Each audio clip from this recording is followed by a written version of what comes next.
Assalamualaikum warahmatullahi wabarakatuh. Apa kabar teman-teman semua? Semoga selalu diberi kesehatan, kelancaran rezeki, dan keberkahan dalam setiap langkah oleh Allah Subhanahu wa Ta'ala. Amin ya Rabbal Alamin. Dikisahkan, Baginda Raja baru saja melantik hakim istana yang baru. Hakim tersebut terkenal jujur dan juga baik hati. Yang paling disukai Baginda dari hakim baru ini, ia gemar berburu di hutan seperti dirinya.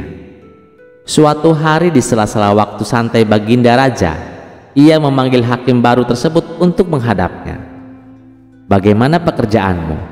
Apakah ada kasus yang sulit diselesaikan?" tanya Baginda Raja.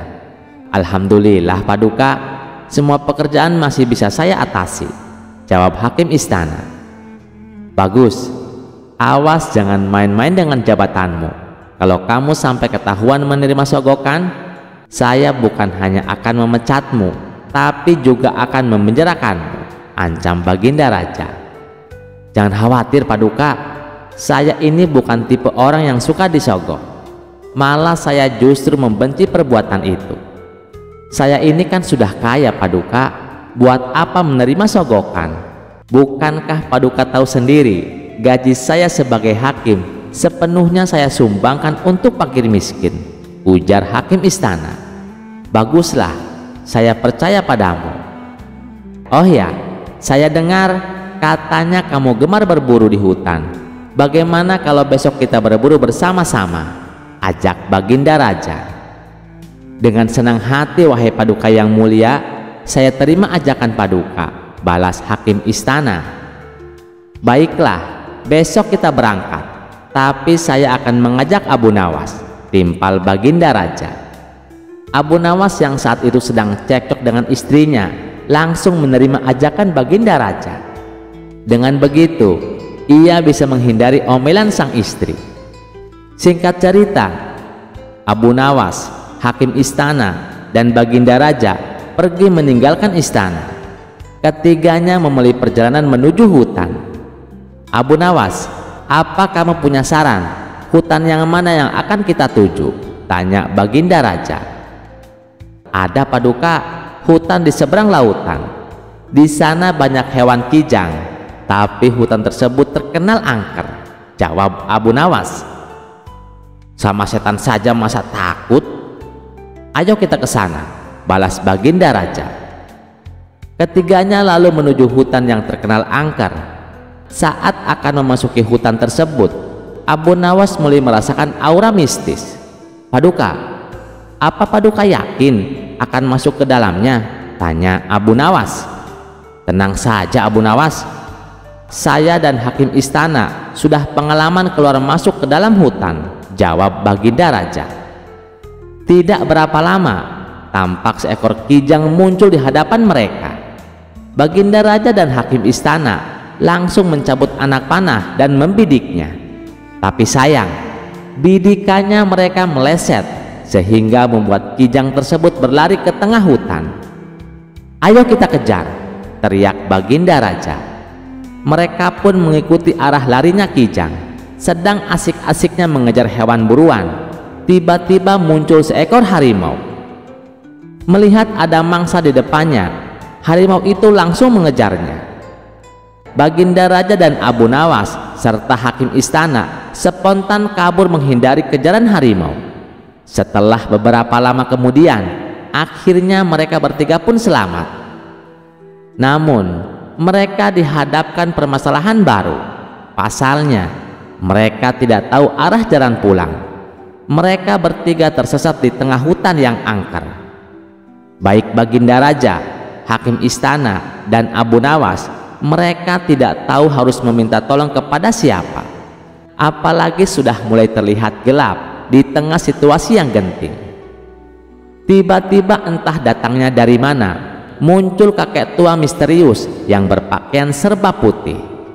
"Kenapa kalian sampai ke tempat ini? Tahukah kalian kalau tempat ini sangat berbahaya?" tanya kakek tua tersebut. "Kami tersesat, Kek. Apakah kakek bisa membantu kami?" kata Baginda Raja. "Aku bisa membantu kalian, tapi masing-masing dari kalian hanya dibatasi satu permintaan," balas kakek tua. Kemudian Baginda Raja mengungkapkan keinginannya. "Begini kek, saya ingin pulang ke istana. Saya ini adalah raja. Saya tidak ingin kehilangan istana saya," minta Baginda Raja. "Baiklah, keinginanmu saya kabulkan," jawab kakek tua. Seketika Baginda Raja langsung menghilang. Ia kini sudah berada di istananya, duduk di singgasana bersama sang permaisuri. "Syukurlah, akhirnya aku bisa kembali berada di sini," ucap Baginda Raja. "Sekarang giliranmu, apa permintaanmu?" tanya kakek tua kepada hakim istana. "Saya ini hakim istana, kek. Saya adalah hakim yang kaya raya. Saya ingin pulang ke rumah saya yang sangat megah. Saya tak mau kehilangan harta kekayaanku. Saya ingin secepatnya berkumpul dengan istri dan anak-anakku," minta hakim istana. "Baiklah, keinginanmu saya kabulkan," jawab kakek tua. Seketika hakim istana langsung menghilang. Ia kini berada di rumahnya yang megah, berkumpul dengan istri dan anak-anaknya. Kini tinggallah Abu Nawas seorang diri di dalam hutan. "Sekarang giliranmu, apa permintaanmu?" tanya kakek tua kepada Abu Nawas. "Saya ini orang miskin, kek. Rumah saya kecil dan tidak ada harta yang berharga di rumah. Saya juga sedang cekcok sama istri. Saya tidak tahan dengan omelannya. Hal inilah yang membuat saya tidak betah di rumah, kek. Jadi saya meminta supaya Baginda Raja dan hakim istana dikembalikan ke sini untuk menemaniku," minta Abu Nawas. Seketika permintaan Abu Nawas terkabul. Baginda Raja dan hakim istana tiba-tiba kembali berada di sampingnya. Hakim istana dan Baginda Raja terkejut dengan kejadian ini. "Kenapa kami kembali berada di sini?" tanya Baginda Raja dan hakim istana. "Itu atas permintaan kawanmu," jawab kakek tua itu. "Katanya dia sedang tidak betah di rumah. Dia ingin kalian berdua menemaninya di sini," jawab kakek tua itu. "Abu Nawas, kamu kurang ajar," teriak hakim istana dan Baginda Raja. Sementara si kakek tua misterius itu langsung menghilang dari hadapan mereka. Bagaimana ceritanya teman-teman? Menarik bukan? Cerita selanjutnya tidak kalah menarik lagi. Mari kita simak ceritanya. Dikisahkan, Abu Jahil sangat menaruh dendam kepada Abu Nawas. Ia terus mencari cara agar bisa membalaskan dendamnya. Tapi setiap kali Abu Jahil berusaha menjebak Abu Nawas, justru ia sendiri yang kena getahnya. "Kurang ajar Abu Nawas. Ada saja cara dia lolos dari jebakanku," gerutu Abu Jahil. Setelah merenung agak lama, akhirnya Abu Jahil mendapatkan ide, sebuah siasat busuk untuk balas dendam. Esok paginya, Abu Jahil menyusun rencana jahat tersebut. Ia mendatangi warung penjual minuman keras. Kemudian ia membeli satu botol dan memasukkannya ke dalam sebuah karung. Karung tersebut ia ikat dengan seutas tali, lalu disembunyikannya di bawah semak-semak. Setelah itu Abu Jahil pergi menemui Abu Nawas di rumahnya dengan ekspresi pura-pura bersedih. "Wahai Abu Nawas, aku butuh pertolonganmu. Sudilah kiranya engkau membantuku," pinta Abu Jahil. "Apa yang menimpamu Abu Jahil? Kenapa kau terlihat begitu sedih?" tanya Abu Nawas khawatir. Meskipun Abu Jahil sering berbuat jahat kepadanya, tapi Abu Nawas tidak tega bila melihat Abu Jahil menderita begini. "Abu Nawas, sewaktu aku pulang dari pasar, aku membawa barang berharga yang aku simpan dalam karung. Tapi sialnya, di tengah jalan barang tersebut diminta paksa oleh para berandalan. Karena takut dibunuh, terpaksa aku memberikannya," tutur Abu Jahil berbohong. "Kasihan sekali nasibmu," ujar Abu Nawas. Iya Abu Nawas, dan saya sempat melihat mereka menyimpan barang berhargaku di sebuah semak-semak yang berada di depan warung penjual minuman keras. Tapi saya tidak berani mengambilnya sebab mereka ada di sana menjaganya. Maukah kau menolongku Abu Nawas untuk mengambilkan barang berharga milikku? Pinta Abu Jahil. Baiklah, saya akan menolongmu. Kamu tunggulah di sini, balas Abu Nawas. Abu Nawas yang tidak menaruh rasa curiga dan segera pergi untuk mengambil karung yang berisi sebotol minuman keras. Setelah Abu Nawas sudah tidak kelihatan, Abu Jahil segera menuju pos penjagaan. Kemudian ia melaporkan kepada beberapa prajurit kerajaan yang sedang berjaga di pos tersebut. Wahai prajurit, tadi saya melihat Abu Nawas beli sebotol minuman keras, lalu ia sembunyikan di dalam sebuah karung. Kenapa tidak kalian tangkap Abu Nawas? Ucap Abu Jahil. Mendengar laporan tersebut, beberapa prajurit didampingi Abu Jahil segera bergegas menuju warung penjual minuman keras. Sementara Abu Nawas yang berhasil menemukan karung milik Abu Jahil langsung mengambilnya dan membawanya pulang untuk dikembalikan kepada Abu Jahil. Untunglah para berandalan tersebut sudah pergi, jadi aku bisa dengan mudah mengambilnya, batin Abu Nawas. Saat dalam perjalanan pulang, Abu Nawas berpapasan dengan Abu Jahil dan beberapa prajurit istana. Oh, ternyata Abu Jahil juga meminta bantuan para prajurit. Pasti dia khawatir terjadi sesuatu padaku, pikir Abu Nawas dengan pede. Belum sempat Abu Nawas berkata, tiba-tiba Abu Jahil berteriak, "Itu dia Abu Nawas!" Karung yang dibawanya pasti berisi botol minuman keras. Sontak Abu Nawas terkejut dan heran. "Apa-apaan kamu Abu Jahil? Maksudmu apa berkata demikian?"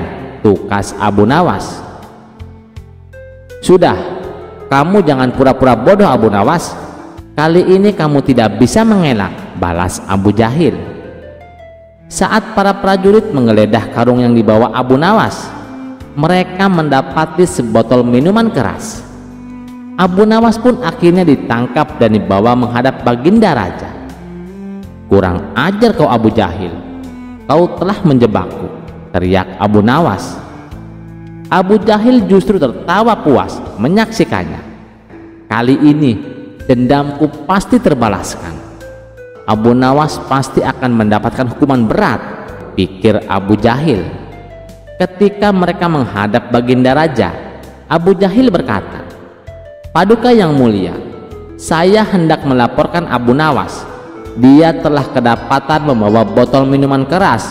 Untunglah para prajurit istana langsung menangkapnya," ucap Abu Jahil.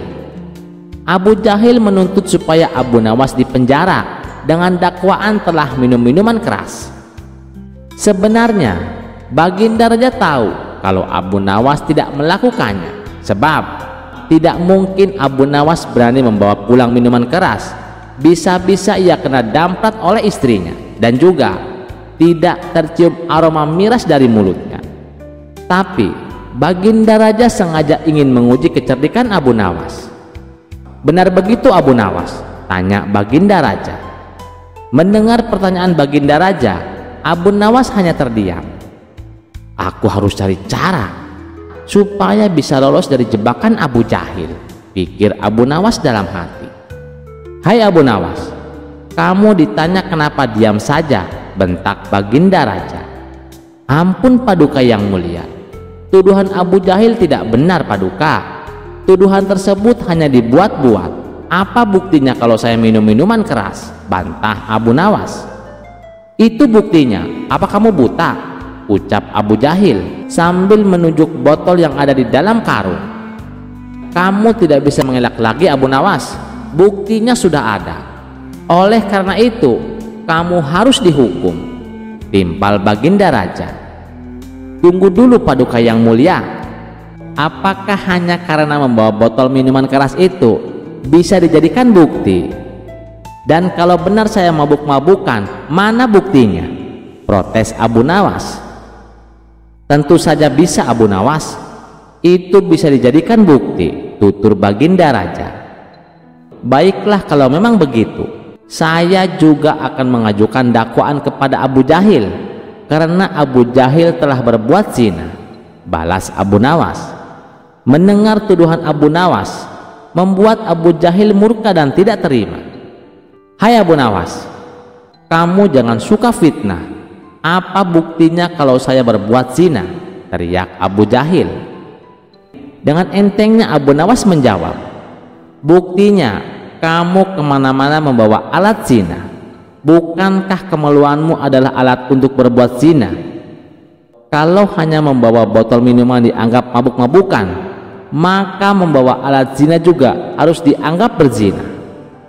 Jadi kalau saya dihukum karena dituduh mabuk-mabukan, Abu Jahil juga harus dihukum lebih berat karena dia telah berbuat zina, ujar Abu Nawas menjelaskan. Seketika Baginda Raja tertawa terpingkal-pingkal mendengarkan penjelasan Abu Nawas. Bagaimana Abu Jahil? Apa kamu bersedia? Kalau saya menghukum Abu Nawas, kamu juga harus dihukum lebih berat.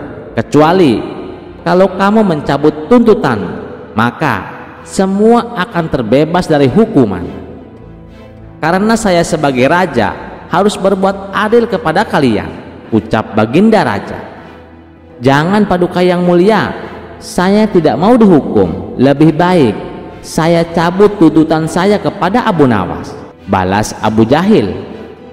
Karena Abu Jahil sudah mencabut tuntutannya, maka Abu Nawas pun akhirnya terbebas dari hukuman dan lolos dari jebakan Abu Jahil berkat kecerdikannya. Wah, ternyata menarik juga ya ceritanya teman-teman. Nah, ternyata Abu Nawas dengan kecerdikannya selalu lolos dari jebakan Abu Jahil. Cerita yang selanjutnya tidak kalah menariknya. Mari kita simak ceritanya. Di suatu pagi yang hangat di kota Baghdad, matahari belum terlalu terik, tapi pasar sudah ramai. Para pedagang berteriak menawarkan dagangannya. Unta-unta berderap membawa rempah, dan aroma roti pipih segar menguat dari gang-gang kecil. Namun, ada satu kabar yang sedang berhembus kencang seperti angin musim semi. Telah muncul tukang cukur yang bisa membuat orang jelek jadi tampan. Benarkah? Ah, cuma gosip. Temanku mencoba. Katanya memang beda wajahnya. Jangan-jangan ini sihir. Begitulah kira-kira pembicaraan warga Baghdad selama beberapa hari terakhir. Di kedai kopi, di tukang kayu, bahkan di masjid pun orang-orang membicarakan hal yang sama. Tukang cukur ajaib yang terletak di ujung lorong sempit dekat pasar kuda. Dan seperti biasa, kabar itu akhirnya sampai ke telinga Abu Nawas, si penyair sekaligus ahli logika yang terkenal dengan kecerdikannya. Awalnya Abu Nawas tak ingin ambil pusing, tapi semakin banyak orang membicarakannya, semakin gatal telinganya. Maka ia memutuskan pergi ke tempat tukang cukur tersebut. Ia mengenakan jubah lamanya yang warnanya sudah agak pudar dan sandal yang solnya sudah minta diganti, tapi wajahnya seperti biasa tetap menyimpan senyum misterius. Setibanya di sana, pintu kayu terbuka dan suara lonceng kecil berdenting. Seorang lelaki berjenggot rapi dengan pakaian putih menjemputnya. Selamat datang Tuan. Apakah Tuan datang untuk potong rambut atau untuk menjadi tampan? Tanya tukang cukur. Abu Nawas tersenyum, duduk di kursi rotan yang sudah agak tua tapi masih kokoh. Aku ingin tampan lebih muda dan gagah Tuan, jawabnya. Kau datang ke tempat yang tepat Tuan, kata tukang cukur. Begitu banyak orang yang bilang begitu, tapi aku ingin membuktikannya sendiri, ucap Abu Nawas sambil memperhatikan cermin besar di dinding. Tak perlu khawatir Tuan, pisau cukurku diasah dengan doa dan sisirku terbuat dari tanduk rusa yang hanya makan daun zaitun, jawab si tukang cukur dengan penuh percaya diri. Prosesnya dimulai. Si tukang cukur menyisir rambut Abu Nawas dengan pelan, seperti sedang melukis di atas kepala. Lalu ia mengambil minyak dari botol kecil yang berbau harum rempah-rempah. Abu Nawas mulai meremelek karena wanginya yang menenangkan. Ini minyak dari daun cedar, air embun pagi, dan 1 tetes air mata unta betina, jelas si tukang cukur dengan serius. Abu Nawas mengangguk-angguk, setengah percaya, setengah bingung apakah ini sedang dipijat atau dibohongi. Kemudian rambut dipotong dengan rapi, tidak terlalu pendek tapi cukup membentuk wajah. Janggut dirapihkan, alis disentuh sedikit dengan benang halus. Akhirnya setelah hampir 1 jam, sang tukang cukur berkata, "Tuan, sekarang lihatlah di cermin. Ini dia, dirimu yang baru." Abu Nawas menatap cermin dengan teliti. Ia memiringkan kepala ke kiri lalu ke kanan. Ia mencubit pipinya, mengendipkan mata, dan menarik napas dalam-dalam. Lalu ia berkata, rambutku memang lebih rapi, tapi wajahku masih wajah yang sama." Si tukang cukur mengangkat alis. "Tuan tidak puas?" tanya tukang cukur. Abu Nawas pun menjawab, "Bukan tidak puas, tapi katanya setelah potong rambut di sini wajah jadi tampan. Aku masih seperti kemarin. Kalau ada yang berubah, mungkin hanya karena aku belum cuci muka saja." Tukang cukur itu tertawa ringan. "Ah tuan, saya ini cuma tukang cukur tuan. Saya bisa memotong rambut, bukan memotong usia. Saya bisa merapikan bentuk, bukan mencetak ulang wajah." Abu Nawas menatapnya, lalu mencekat sambil setengah berbisik, "Tapi kau mengatakan bisa membuat orang jelek jadi tampan. Coba tuan bayangkan, saat usia tuan masih muda dengan rambut seperti ini, bukankah tuan akan kelihatan tampan?" ujar si tukang cukur. Mendengar alasan tersebut, Abu Nawas pun hanya tersenyum. "Jadi semua ini hanya permainan pikiran," ucap Abu Nawas. Lebih tepatnya, penyadaran bahwa manusia sering lupa. Yang jelek bukan wajahnya, tapi pikirannya yang selalu membandingkan. Timpal tukang cukur. Abu Nawas terdiam sejenak, lalu tersenyum. "Baiklah, aku akui. Ini salah satu potongan rambut terbaik yang pernah aku alami." Ia berdiri merapihkan jubahnya dan menatap cermin sekali lagi. "Dan mungkin tampan itu bukan dari bentuk, tapi dari cara pandang," ucap Abu Nawas. Sambil berjalan keluar, ia melambaikan tangan pada si tukang cukur. "Terima kasih, kau tidak hanya mencukur rambutku, tapi juga egoku." Dan begitulah Abu Nawas kembali ke jalanan Baghdad, bukan dengan wajah baru, tetapi dengan pikiran yang lebih jernih dan cerita baru untuk diceritakan kepada dunia. Wah, ini baru cerita pertama. Abu Nawas udah bikin kita bingung dan tertawa ya. Jangan beranjak dulu, karena cerita selanjutnya akan lebih absurd lagi. Abu Nawas mendapat hukuman dari raja untuk meminum minyak panas. Yuk kita simak ceritanya. Sudah menjadi rahasia umum bahwa Abu Nawas sering membuat baginda raja pusing 7 keliling, bukan karena kejahatannya, tetapi karena kecerdikannya yang tak ada tandingan.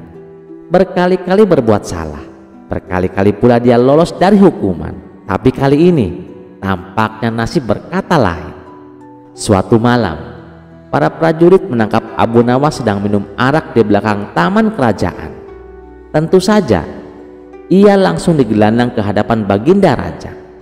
"Abu Nawas," seru baginda raja, "sudah berapa kali kau berjanji tak akan mengulangi, tapi nyatanya kau tetap saja bandel.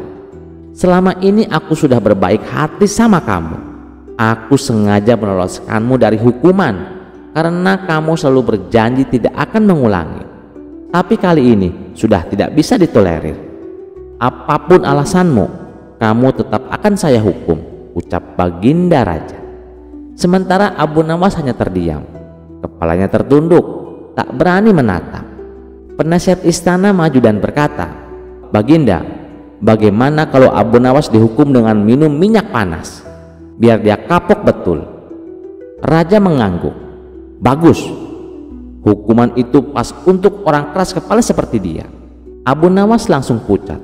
"Ampun Paduka, minyak panas ini bisa membakar perut hamba bisa mati." "Itu memang tujuannya Abu Nawas, biar kau jera," bentak raja. "Besok pagi datanglah ke istana, jalani hukumanmu." Abu Nawas pun pasrah, tak bisa berbuat apa-apa. "Kalau itu memang sudah keputusan Paduka, saya terima dengan berat hati. Tapi sebelum saya menjalani hukuman, izinkan saya menemui istri dan anak-anak saya untuk berpamitan," ujar Abu Nawas. Sejenak Baginda Raja terdiam. Ia heran dengan kata-kata Abu Nawas berpamitan. "Maksudnya bagaimana Abu Nawas?" tanya Baginda Raja heran. "Begini Paduka, apabila minyak mendidih masuk ke dalam perut, bukan hanya lidah dan bibir saja yang akan melepuh, tapi semua organ tubuh di dalamnya juga ikut melepuh. Tidak menutup kemungkinan saya akan mati saat itu juga," jelas Abu Nawas. Sontak Baginda Raja terkejut. Ia tak menyadari akan hal itu. "Kasihan juga Abu Nawas, tapi masa saya harus menarik kembali ucapan saya itu? Tidak mungkin. Nanti martabat saya sebagai raja akan jatuh," pikir Baginda Raja. "Baiklah Abu Nawas, saya penuhi permintaanmu. Sekarang juga kamu pulang, tapi besok kamu harus sudah di sini," titah Baginda Raja. Abu Nawas pun pulang ke rumah dengan wajah murung. Di hadapan istri dan anak-anaknya, ia menceritakan semuanya. Tangisan pecah, istrinya sampai bersimpuh sambil berkata, "Mengapa Baginda Raja setega itu? Minyak panas itu sama saja hukuman mati." Namun Abu Nawas hanya berkata lirih, "Sudahlah, jika ini memang sudah takdir, tolong ikhlaskan kepergianku." Tapi siapa sangka, malam itu saat semua tertidur dalam kesedihan, Abu Nawas tidak tidur. Ia menatap langit sambil memikirkan rencana. Tiba-tiba ia berkata, "Wahai istriku, apakah masih ada makanan? Aku lapar sekali." "Iya, ada gorengan tadi, tapi minyaknya sudah aku simpan. Soalnya masih panas. Baru setengah jam lalu aku matikan apinya." Abu Nawas langsung menoleh. "Masih panas, tapi nanti juga dingin." Wah, senyum licik pun muncul di wajahnya. "Aku tahu apa yang harus aku lakukan." Tapi Abu Nawas sengaja tidak memberitahu istrinya, sebab ia tidak ingin rencananya menjadi berantakan. Setelah menjelang pagi hari, Abu Nawas mengumpulkan para tetangganya. Ia memberitahu mereka bahwa dirinya hari itu akan dihukum mati, dan ia meminta agar para tetangganya ini ikut bersamanya ke istana.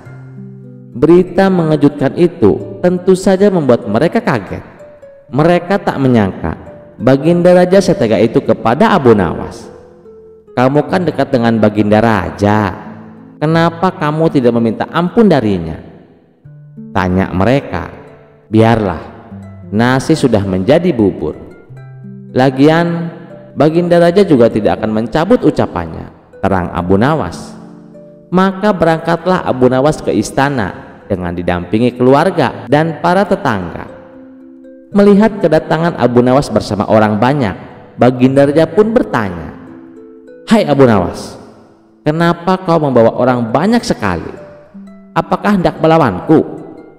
"Maaf Paduka, mereka hanya ingin mengantar kepergianku. Barangkali ini adalah hari terakhirku."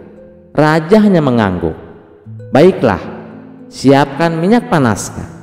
Prajurit pun membawa bejana besar berisi minyak yang baru saja mendidih. Asapnya mengepul, aromanya menusuk hidung. "Minumlah Abu Nawas," perintah raja. Abu Nawas menangkupkan tangan. "Ampun Paduka, Sebelum saya menjemput ajal, izinkan saya berpamitan satu persatu pada keluarga dan para tetangga saya." Raja melirik jam pasir. "Ya sudah, cepat." Abu Nawas lalu mulai drama. Ia memeluk istrinya dengan tangisan palsu, mencium anak-anaknya satu persatu, lalu pamit ke tetangga kiri kanan, depan belakang. Bahkan ia sempat memberikan wejangan singkat kepada keponakan tetangganya. Orang-orang yang hadir pun ikut bersedih. Tak terasa air mata Baginda Raja juga ikut menetes. Sebenarnya Baginda Raja tidak tega, tapi ia tak mungkin membatalkan hukuman. Sang istri begitu erat memeluk Abu Nawas, seakan-akan tidak ingin berpisah. Lalu Abu Nawas menghampiri satu persatu tetangganya. Ia menyampaikan permintaan maaf dan berpamitan karena banyak tetangga yang ikut hadir. Tentu saja memakan waktu yang cukup lama, hingga minyak yang tadinya panas mengepul kini sudah tak lagi berasap. Akhirnya Abu Nawas berdiri dan berkata, "Paduka, saya sudah siap." Dengan perlahan ia mengambil bejana dan menenggak minyak itu sampai habis. Semua menahan nafas, tapi anehnya Abu Nawas tidak apa-apa. Raja kaget. "Hei, bukankah itu minyak panas?" Abu Nawas tersenyum. "Benar Paduka, minyak ini tadinya panas, tapi karena saya terlalu sibuk berpamitan, kini sudah dingin. Paduka hanya memerintahkan saya untuk meminum minyak panas.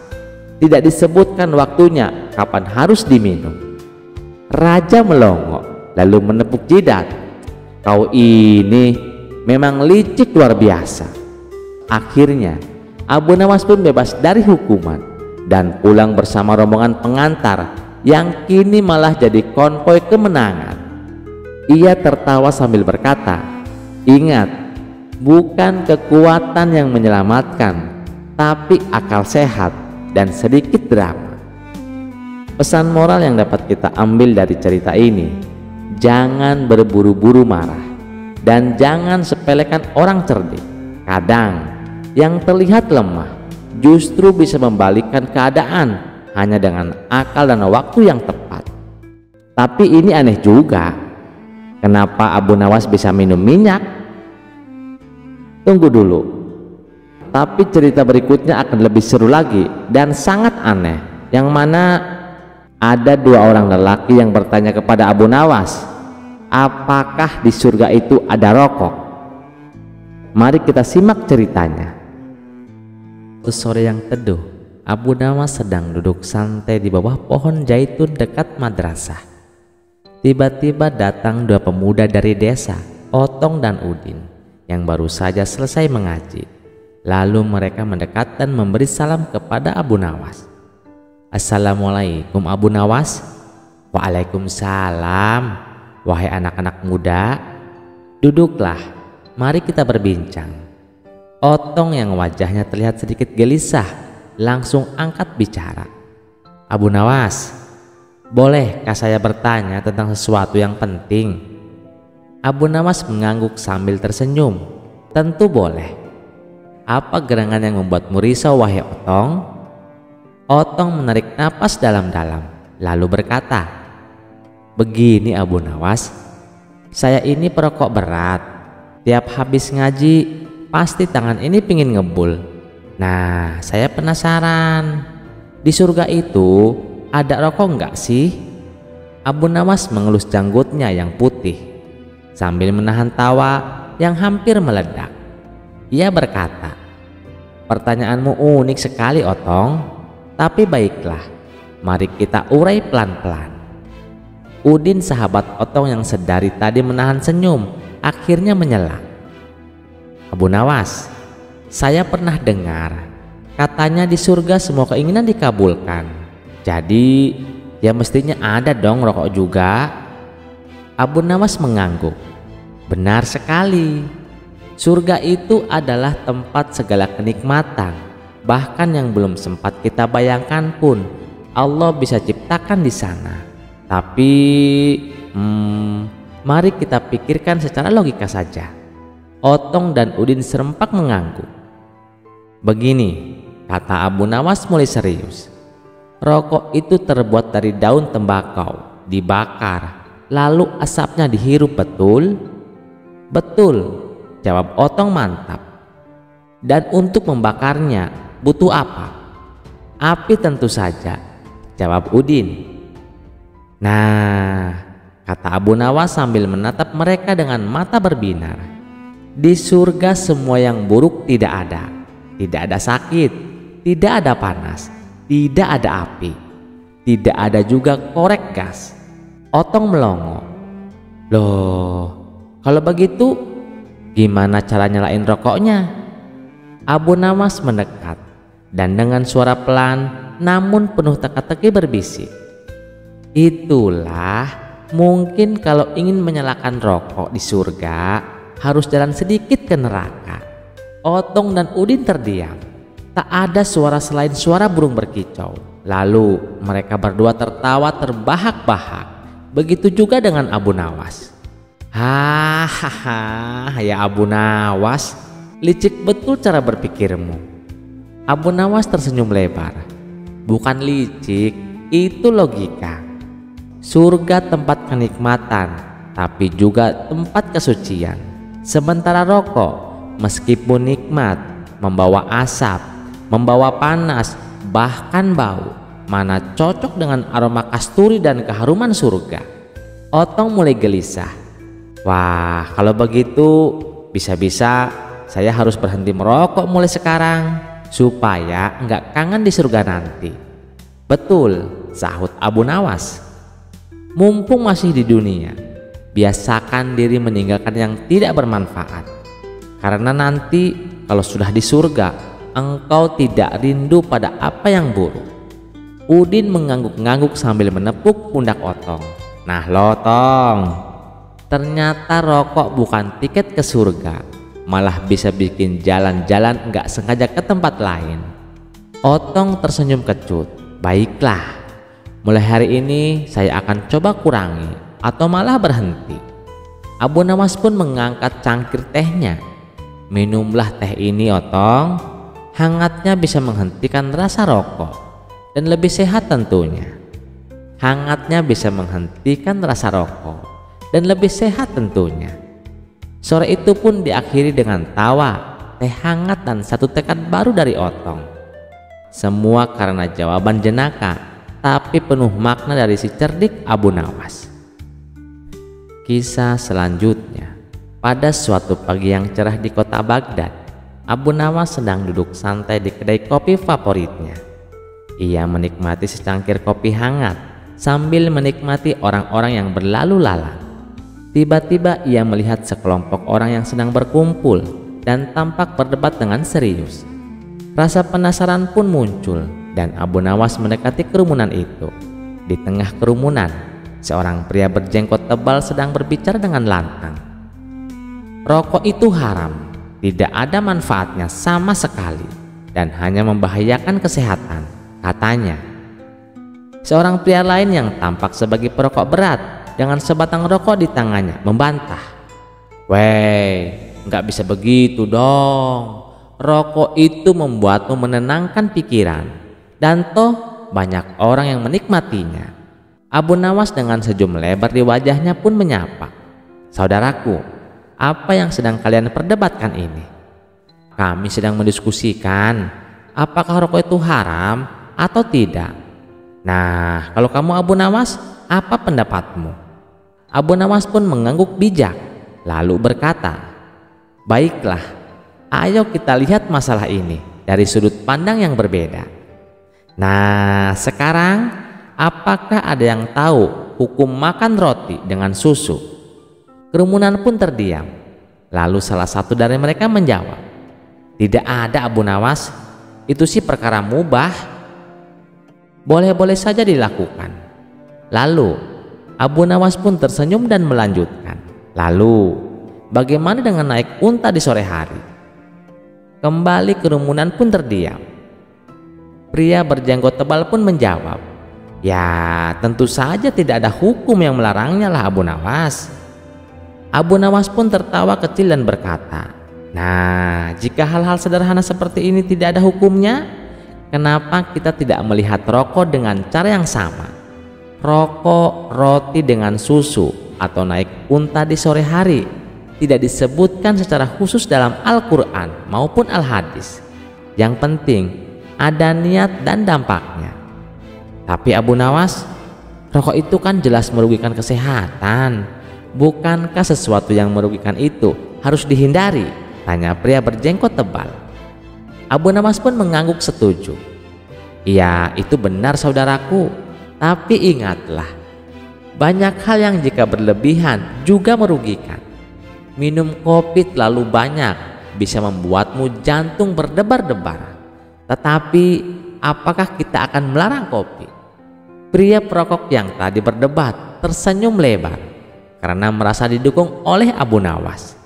Tuh, lihat, Abu Nawas saja setuju denganku. Tapi Abu Nawas mengangkat tangannya meminta semua orang untuk mendengarkan. Tunggu dulu, aku belum selesai. Sebaliknya kita juga harus bijak. Jika kita tahu sesuatu yang tidak baik untuk kita, maka kita harus menguranginya. Jadi rokok itu tidak haram, tapi juga tidak bijak untuk dikonsumsi secara berlebihan. Semua orang terdiam merenungkan kata-kata Abu Nawas. Dengan ada jenaka, Abu Nawas menambahkan, dan ingat, jika kalian ingin merokok, lakukanlah jauh dari orang yang tidak merokok. Sebab tidak semua orang itu suka roti dengan susu, dan pastinya tidak semua orang juga suka dengan asap rokok. Kerumunan itu pun tertawa terbahak-bahak. Pria berjenggot tebal dan perokok berat itu pun saling tersenyum, menyadari bahwa mereka bisa bersepakat untuk sependapat dengan cara yang damai dan penuh dengan humor. Kisah selanjutnya. Suatu malam yang mencekam, istana Baginda Raja diliputi ketegangan. Para pengawal berlarian ke sana kemari. Para tabib dan dukun kerajaan berkumpul, tetapi tak satu pun dari mereka mampu menolong. Baginda Raja mengalami sesuatu yang mengerikan. Ia kerasukan.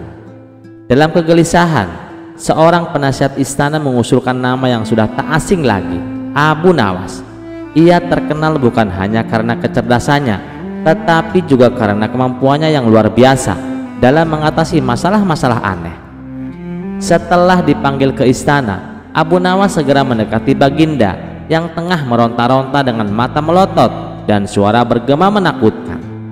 Tanpa banyak basa-basi, Abu Nawas mulai membaca doa dan membentak, "Pergilah kalian, wahai setan-setan terkutuk, jangan berani mengganggu Baginda Raja." Ajaib, 9 makhluk hitam transparan berteriak ketakutan dan lari terbirit-birit keluar dari tubuh Baginda. Namun keanehan terjadi. Masih ada satu setan yang tetap bersikukuh tinggal di dalam tubuh Baginda Raja. Abu Nawas mengerutkan dahi. Dengan penuh semangat, ia kembali membaca doa dan membentak lebih keras. Tetapi setan itu tetap bergeming. 2 jam berlalu, Abu Nawas mulai kelelahan. Keringat membanjiri tubuhnya, tetapi setan yang satu ini tetap bertahan seolah tak mendengar apapun. Para tabib, dukun, dan pengawal mulai saling berpandangan, khawatir Abu Nawas kali ini tak mampu menyelesaikan masalah. Tiba-tiba suasana makin mencekam. Dari balik kegelapan terdengar suara gaduh.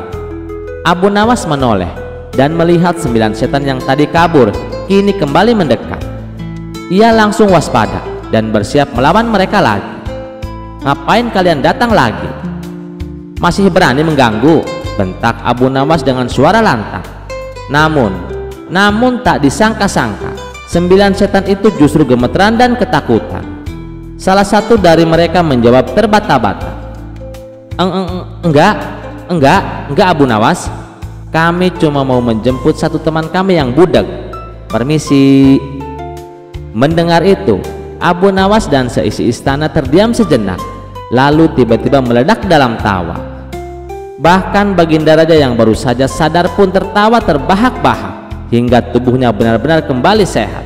Sejak saat itu, kisah Abu Nawas dan setan yang budak menjadi legenda yang diceritakan dari generasi ke generasi. mengingatkan bahwa kadang masalah tersulit hanya butuh cara pandang yang berbeda dan sedikit humor.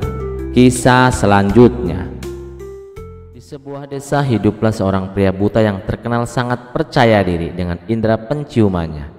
Ia seringkali berkata kepada orang-orang bahwa ia tidak membutuhkan bantuan siapapun dalam menemukan jalan, terutama ke tempat-tempat yang memiliki bau khas seperti pasar ikan. Pada suatu pagi, Abu Nawas berjalan-jalan di pinggir desa. Ia sedang menikmati udara segar dan suara burung-burung berkicau. Tiba-tiba ia melihat seorang pria buta yang tengah berjalan tertatih-tatih dengan tongkatnya.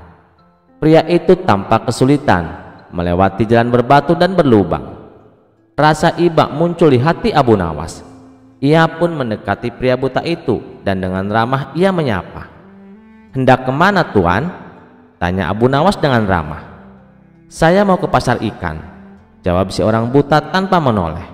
"Biar saya antar, Tuan, nanti saya beritahu kalau kita sudah sampai," kata Abu Nawas menawarkan bantuan. Si orang buta malah mengibaskan tangannya dan berkata ketus, "Ah, tak usah repot-repot, saya bisa mencium baunya sendiri." Abu Nawas sedikit terkejut dengan tanggapan pria itu. Bukannya bersyukur atas bantuan yang diberikan, ia malah merasa sombong dengan kemampuannya sendiri. Meskipun demikian, Abu Nawas tidak marah. Ia hanya tersenyum kecil dan berkata dalam hati, "Baiklah kalau begitu." Tanpa berkata-kata lagi, Abu Nawas berjalan di samping pria buta itu. Mereka melanjutkan perjalanan. Namun, di tengah perjalanan yang masih jauh dari pasar ikan, tepat di sebuah hutan sunyi, Abu Nawas memutuskan untuk memberinya pelajaran. Ia lalu melakukan sesuatu yang tak terduga. Ia mencolek kelaminnya sendiri dan mengarahkannya ke hidung si orang buta. Seketika si orang buta tersentak, lalu tiba-tiba berteriak dengan panik, "Stop, stop, cukup! Sudah sampai pasar ikan, aku bisa mencium baunya." Abu Nawas tertawa terpingkal-pingkal mendengar ucapan pria buta itu. "Tahu rasa kamu, baru juga di tengah jalan." Pria buta itu pun tersadar bahwa ia telah melakukan kesalahan besar dengan terlalu percaya diri pada penciumannya. Sejak saat itu, ia tak lagi sombong dengan kemampuannya dan lebih menghargai bantuan orang lain. Kisah ini menyebar dengan cepat ke seluruh desa dan menjadi bahan tawa bagi warga. Mereka tak henti-hentinya terpingkal-pingkal setiap kali mengingat bagaimana pria buta itu begitu yakin dengan hidungnya, tetapi akhirnya terkena tipu muslihat Abu Nawas yang cerdik. Sejak saat itu, setiap kali ada yang memulai menyombongkan sesuatu, orang-orang desa selalu berkata, "Jangan sampai kau seperti pria buta dan pasar ikan." Kisah selanjutnya. Raja Harun al-Rasyid duduk di singgasananya dengan senyum penuh kelicikan. Ia tak pernah bosan menguji kecerdasan Abu Nawas. Hari itu, ia memanggilnya ke istana dengan tantangan baru. Ketika Abu Nawas tiba, Raja berkata, "Abu Nawas, aku ingin kau menghitung semua bintang di langit. Jika kau bisa melakukannya, aku akan memberikanmu hadiah besar. Tapi jika tidak, kau akan dianggap tidak lagi cerdik dan akan dihukum." Abu Nawas mengelus janggutnya dan menjawab, "Ampun Baginda, menghitung bintang di langit itu sangat mustahil Baginda." Raja tersenyum penuh tipu daya. "Jadi kau menolak Abu Nawas?" "Tidak Baginda, tidak, hamba tidak menolak." "Baiklah Baginda, saya akan melaksanakan tugas ini." Saat Abu Nawas keluar dari istana, beberapa menteri menertawakannya. Mereka berbisik-bisik, "Ah, kali ini Abu Nawas pasti dihukum. Tidak mungkin ia bisa menghitung bintang." Namun Abu Nawas tetap melangkah dengan tenang. Sesampainya di rumah, ia termenung sejenak, lalu tiba-tiba ia tersenyum. Sebuah ide cemerlang muncul di benaknya. Tanpa membuang waktu, ia pergi ke pantai dan mengambil satu karung penuh pasir halus. Ia menggotong karung itu pulang dengan penuh keyakinan. Keesokan harinya Abu Nawas kembali ke istana dengan membawa kantong berisi pasir. Semua orang di istana menatapnya dengan penuh rasa penasaran. Raja menatapnya dengan sinis. "Abu Nawas, apakah kau sudah melaksanakan tugas yang aku berikan?" Abu Nawas tersenyum lebar. Tentu saja sudah, Baginda. Raja mengangguk. Lalu, berapa jumlah bintang di langit? Dengan penuh percaya diri, Abu Nawas meletakkan kantong berisi pasir di hadapan raja. Baginda, semua bintang di langit ada di dalam karung ini. Semua orang terkejut dan mulai berbisik-bisik. Raja pun segera membuka karung tersebut dan ternyata isinya hanyalah pasir. Seketika wajah raja berubah merah padam. Apa-apaan ini, Abu Nawas? Ini hanya sekarung pasir, bentak raja dengan marah. Abu Nawas tetap tenang dan menjawab, benar Baginda, pasir yang ada di dalam karung ini jumlahnya sama dengan jumlah bintang di langit. Jika Paduka tidak percaya, silahkan hitung sendiri. Ruangan menjadi hening. Para menteri yang sebelumnya menertawakan Abu Nawas kini terdiam, tak tahu harus berkata apa. Raja pun dibuat pusing 7 keliling. Namun tak lama kemudian ia tertawa terbahak-bahak. Hahaha, kau memang cerdik, Abu Nawas. Aku mencoba menjebakmu, tapi kau selalu punya cara untuk mengakaliku.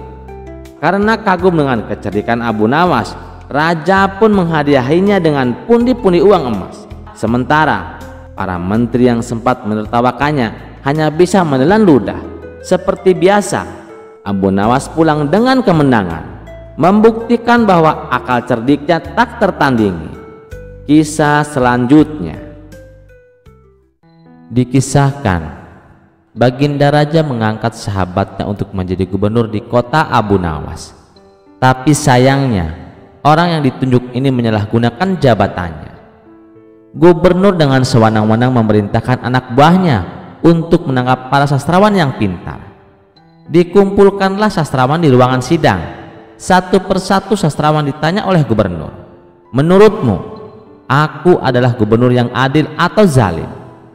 Sastrawan yang pertama menjawab, Anda adalah gubernur yang zalim. Gubernur terperanjat. Apa alasanmu? Tanya gubernur. Tuan telah menangkap kami tanpa alasan, jawab sastrawan pertama.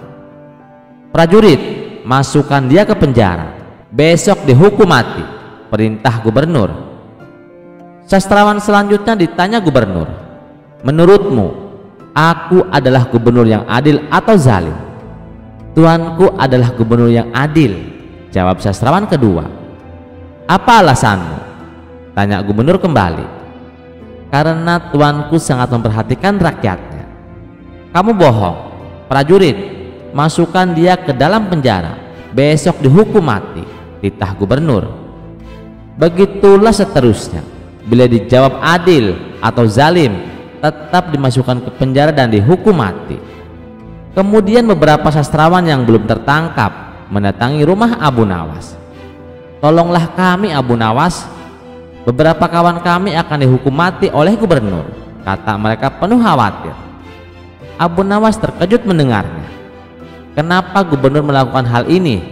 Bagaimana ceritanya? Tanya Abu Nawas heran.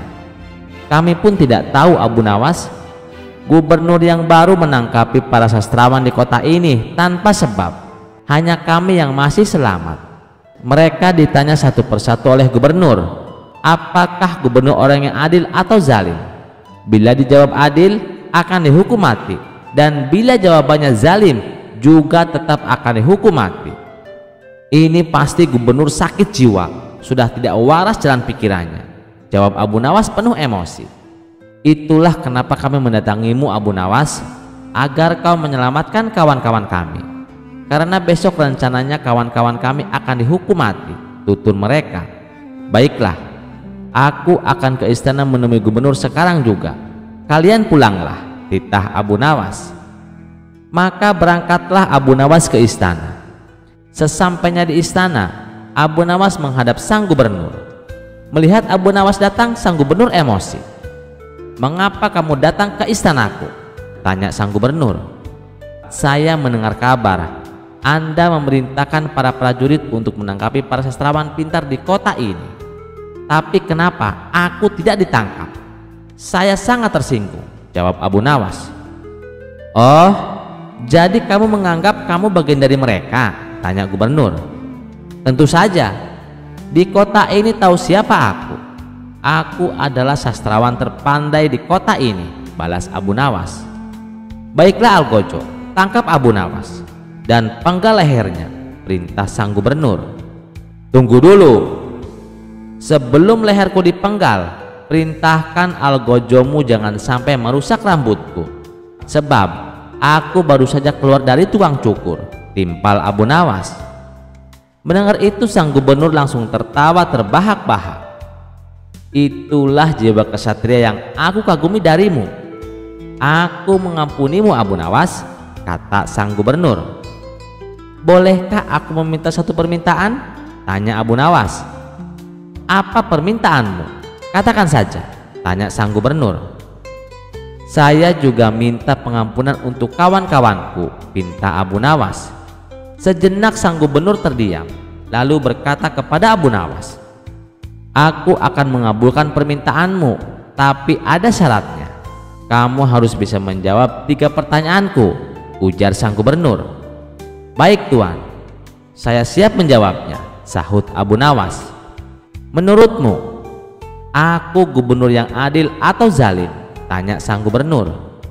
Tuan bukan gubernur yang adil, bukan juga gubernur yang zalim.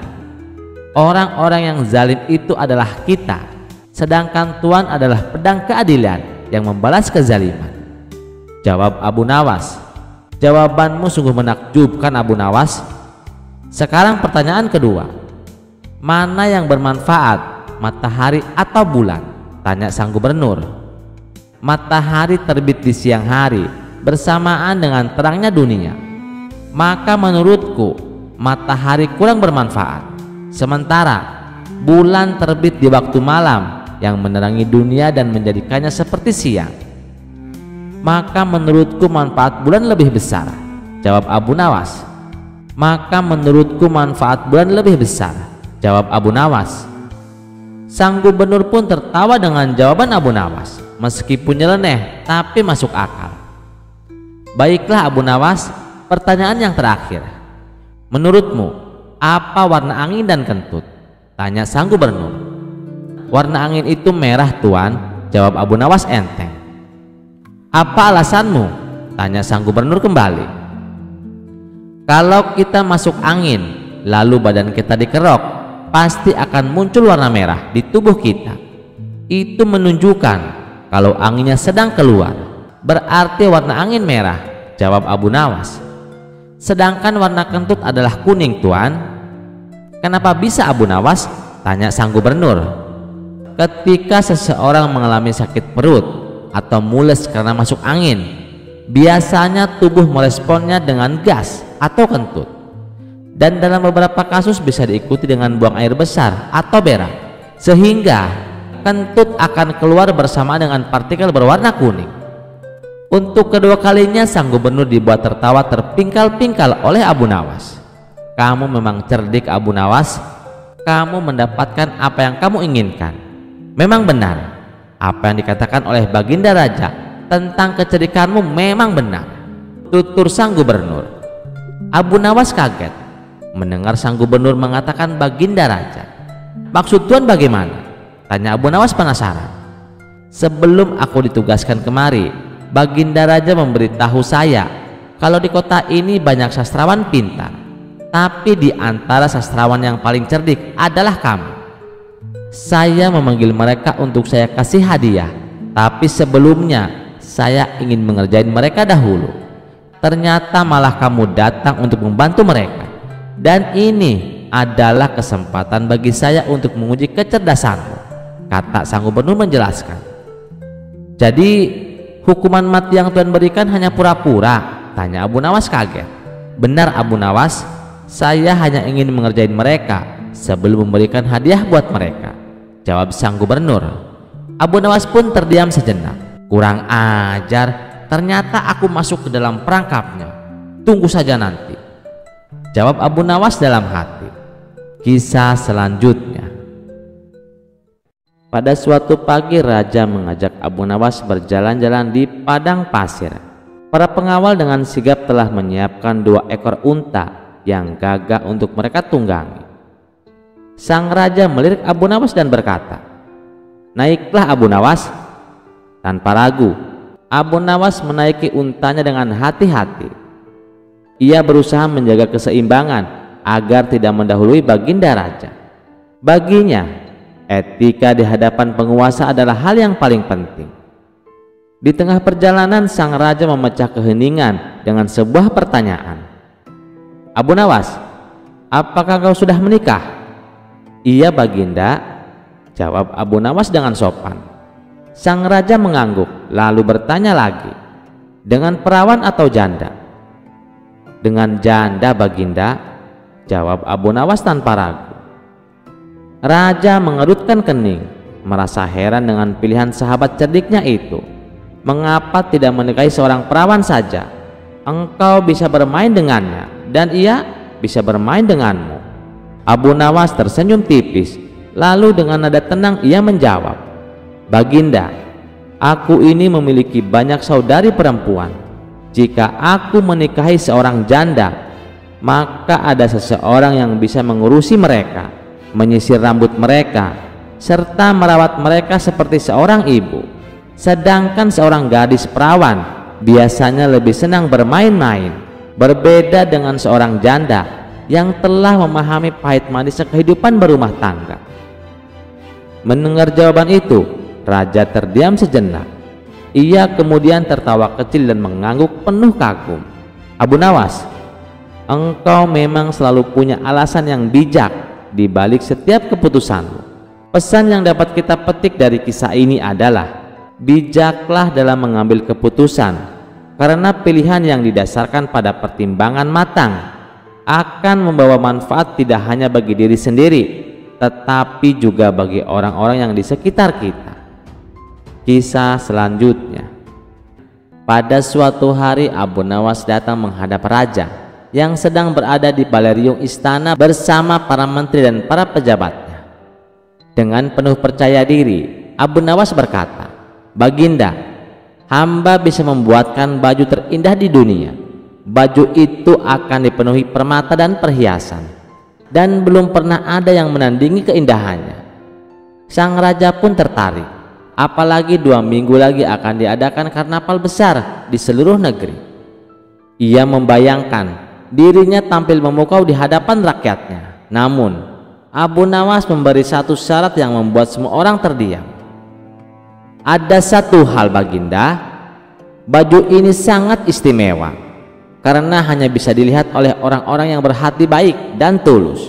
Sebaliknya, orang jahat tidak akan bisa melihat baju ini, seolah-olah baju ini tidak ada," ujar Abu Nawas tenang. Raja sedikit terkejut, namun akhirnya menyanggupi. Ia pun menyerahkan uang muka berupa permata dan perhiasan mahal kepada Abu Nawas sebagai bahan pembuatan baju tersebut.